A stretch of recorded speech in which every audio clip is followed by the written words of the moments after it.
5 mensonges qu'il vous raconte sur votre santé. Voulez-vous savoir la vérité?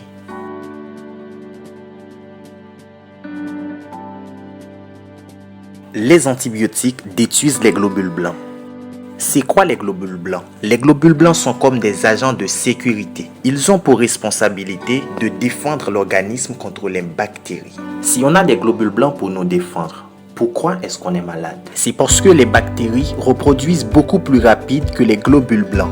Quand les bactéries sont trop dans le corps, le taux de globules blancs augmente. La température du corps augmente. Oui, c'est bien la fièvre. C'est chaud et c'est mortel. Donc, il faut faire appel aux antibiotiques parce qu'ils sont bactéricides. Cela veut dire qu'ils sont faits pour tuer les bactéries. Dès que les antibiotiques en ont fini avec, la température du corps revient à la normale, ainsi que le taux de globules blancs.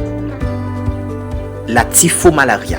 Ah non, il n'existe pas de maladie appelée typhomalaria. Par contre, il y a la malaria aussi appelée le paludisme, une maladie causée par une piqûre de moustique infectée du plasmodium. La typhoïde, quant à elle, est une autre pathologie causée par une bactérie du nom de Salmonella. Puisque les deux maladies ont les symptômes différents, on peut avoir les deux en même temps. Et c'est bien pour cette raison que les gens parlent de typhomalaria, mais cela n'existe pas. Est-ce que la surconsommation du sucre peut causer le diabète? Non. Selon les études qui ont été faites et publiées sur le sujet par l'Agence de sécurité sanitaire de l'alimentation, il n'y a aucun rapport direct entre le sucre que nous consommons et le diabète. Cependant, la surconsommation du sucre peut causer d'autres problèmes de santé.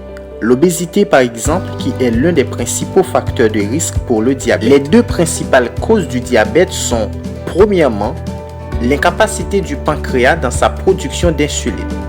Deuxièmement, quand les cellules sont résistantes à l'insuline. Je vous explique. Tout le monde a un pancréas. C'est comme une petite machine qui produit de l'insuline pour faire baisser le taux de sucre quand c'est trop dans le sang. Du glucagon pour faire monter le taux de sucre quand on n'en a pas suffisamment. Par exemple, quand on a faim. Si le pancréas ne fonctionne pas, on devient diabétique. Dans le deuxième cas, le pancréas fonctionne, mais ce sont les cellules qui n'acceptent pas le glucose. Dans ce cas, on devient non seulement diabétique, mais on a trop d'insuline dans le sang. C'est un autre problème. Dans les deux cas, la consommation du sucre n'est pas une cause de diabète. Cependant, si vous êtes diabétique sans même le savoir et vous consommez du sucre en grande quantité, c'est très mauvais pour votre santé. Si vous avez des douleurs avant et pendant les règles, il faut savoir que ce n'est pas une maladie. Ces douleurs sont causées par les contractions de l'utérus pour évacuer la muqueuse utérine par le canal vaginal sous forme de sang. Elles sont aussi causées par une forte sécrétion d'œstrogène. L'œstrogène, c'est une hormone sécrétée chez la femme avant les règles et pendant la grossesse. Oui, vous pouvez prendre des médicaments, des antalgiques pour vous aider contre la douleur, mais pas nécessairement avant les règles, puisque ces substances ont une durée d'activité dans le sang. Vous voulez savoir pourquoi elles prennent des antibiotiques après les règles? Moi non plus, je ne sais pas. Alors c'est un mythe. Les règles ne sont pas sales, elles ne donnent pas d'infection. Si vous êtes mal à l'aise après les règles, il est question de votre tampon.